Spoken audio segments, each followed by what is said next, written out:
मैं अतुल प्रताप सिंह, प्रवक्ता Hindi, Shri Vishwanath inter college Kalan Sultanpur.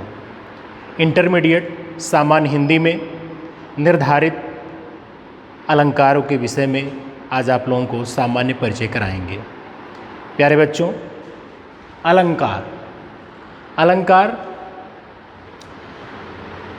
अलंकार शब्द का शाब्दिक अर्थ है आभूषण या गहना। जिस प्रकार से नायिका अपने शरीर पर आभूषण धारण करती है, उसके शरीर की सुंदरता बढ़ जाती है, उसी प्रकार से साहित्य रूपी नायिका की सुंदरता अलंकार से होती है। अलंकरोत इति अलंकार है, अर्थात जिससे अलंकरण उत्पन्न हो, जिससे चमत्कार उत्पन्न हो, वही अलंकार है। अलंकार मुख्य रूप से हिंदी साहित्य में दो माने गए, एक शब्दालंकार है, दूसरा अर्थालंकार। अब शब्दालंकार और अर्थालंकार किसे कहते हैं, इसको जानेंगे। शब्दालंकार जब साहित्य में शब्द विशेष से चमत्कार उत्पन्न हो, वहाँ पर शब्दालंकार होता है। और जब साहित्य में शब्द विशेष से चमत्कार न उत्पन्न हो, शब्द के अर्थ से चमत्कार उत्पन्न हो, वहाँ पर अर्थालंकार होता है। इसको एक उदाहरण के माध्यम से समझेंगे। जैसे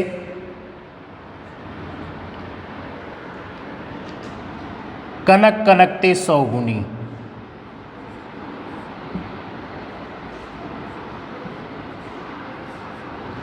कनक कनकते सौगुनी में कनक शब्द दो बार आया है, चमत्कार कनक से। तो यदि इसके स्थान पर, कनक के स्थान पर यदि उसका पर्यायवाची लिखते हैं, सोना सोना लिख दें, धतूरा धतूरा लिख दें, तो इसके अर्थ में परिवर्तन हो जाता है, इसके चमत्कार में परिवर्तन हो जाता है। लेकिन अर्थालंकार में जैसे शशि, शम, सुंदर, बदन, सिया का, ये रूपक अलंकार का उदाहरण है। इसमें दो शब्द महत्वपूर्ण हैं, एक शशि है और दूसरा सिया है।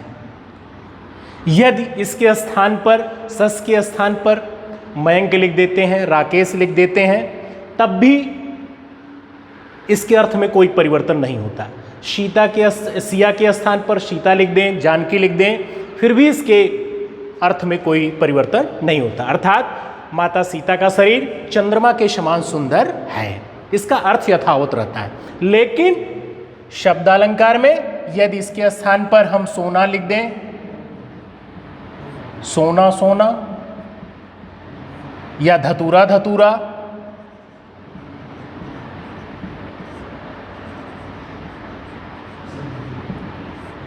तो इसका चमत्कार समाप्त हो जाता है। तो सबसे मुख्य अंतर क्या होता है कि शब्दालंकार में शब्द विशेष से चमत्कार उत्पन्न होता है, यदि उसका पर्यायवाची लिखते हैं तो उसका चमत्कार समाप्त हो जाता है। और अर्थालंकार में अर्थ विशेष का महत्व होता है, शब्द विशेष का महत्व नहीं होता है। यदि उसके स्थान पर हम उसका पर्याय भी लिखते हैं तो उसके अर्थ में कोई परिवर्तन नहीं होता। तो शब्दालंकार मुख्य रूप से तीन है, अनुप्रास, यमक और श्लेष। अनुप्रास तीन शब्दों से मिलकर बना है, अनु,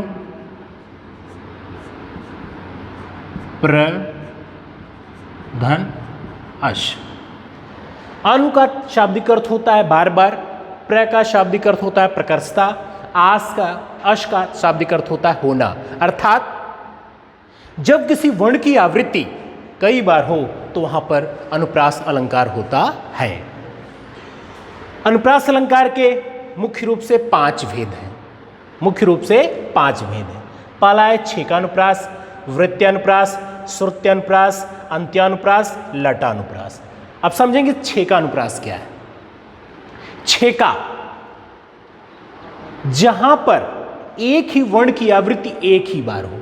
जैसे इस उदाहरण के माध्यम से समझा जा सकता है कि इस करुणा करित हृदय में अब बिकल रागनी बजती है। यहां पर क शब्द आया है, क क शब्द आया है, इसकी पुनरावृत्ति एक बार हुई है। व शब्द आया है, व शब्द आया, इसकी पुनरावृत्ति एक बार हुई। तो जहां पर एक ही वर्ण की आवृत्ति एक बार हो वहां पर 6 का अनुप्रास होता है। इसके बाद आता है वृत्त्यानुप्रास। वृत्त मतलब यहां पर एक ही वर्ण की आवृत्ति 2 या अधिक बार हो। जैसे वृत्त उसे कहते हैं जिसमें परिधि हो। इस उदाहरण के माध्यम से हम इसको समझ सकते हैं। जैसे तरनी तनुजा तट तमाल तरुवर बहु छाए।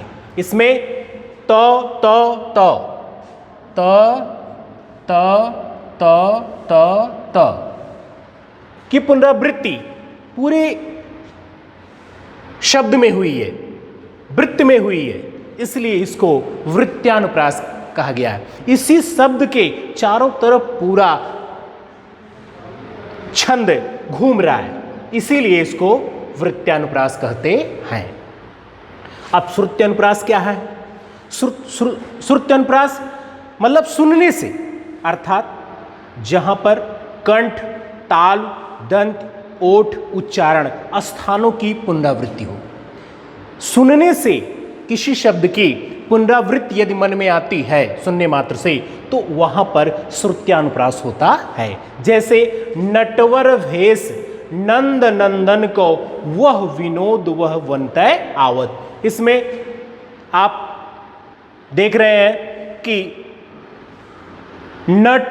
नटवर भेष नंद नंदन को वह विनोद वह वनतय आवत। इसमें उठ का भी प्रयोग किया गया है, दंत का भी प्रयोग किया गया है, और न ये जिह्वा का भी प्रयोग किया गया है, वह ओठ का प्रयोग किया गया है, वह विनोद वह वन। तो जहां पर कंठ, ताल, दंत, ओठ, उच्चारण स्थानों की पुनरावृत्ति हो वहां पर श्रुत्यानुप्रास होता है। अंत्यानुप्रास, यहां पर अंत में शब्दों की पुनरावृत्ति हो, जहां पर अंत में शब्दों की पुनरावृत्ति हो। जैसे कहत, नटत, रीझत, खिझत, मिलत, खिलत, लजियात। तो अंत में देखिए त त त त त त। जैसे एक उदाहरण के और जान सकते हैं आप कि 700 सवारियां, तीव्र तरकटारियां, तेग तबरारियां, चल पड़ी दुधारियां, या आया है। तो जहां पर अंतिम शब्द की पुनरावृत्ति कई बार हो वहां पर अंत्यानुप्रास होता है। अब लटानुप्रास आप समझेंगे। यहां पर एक ही शब्द या पद बार बार आए लेकिन अर्थ अलग न हो। अगर अर्थ अलग होते हैं तो यमक अलंकार हो जाएगा, इसको ध्यान दीजिएगा। लेकिन अर्थ अलग अलग न हो तो वहां पर लटानुप्रास होता है। जैसे राम भजन जो करत नहीं भव बंधन भय ताई। राम भजन जो करत नहीं भव बंधन भय नाय। शब्द तो राम भजन राम भजन राम भजन, भव बंधन, लेकिन अन्वय से इसका अर्थ बदल जा रहा है। अन्वय करने पर ही अर्थ बदल जा रहा है। तो राम भजन शब्द एक ही शब्द की पुनरावृत्ति हो रही है।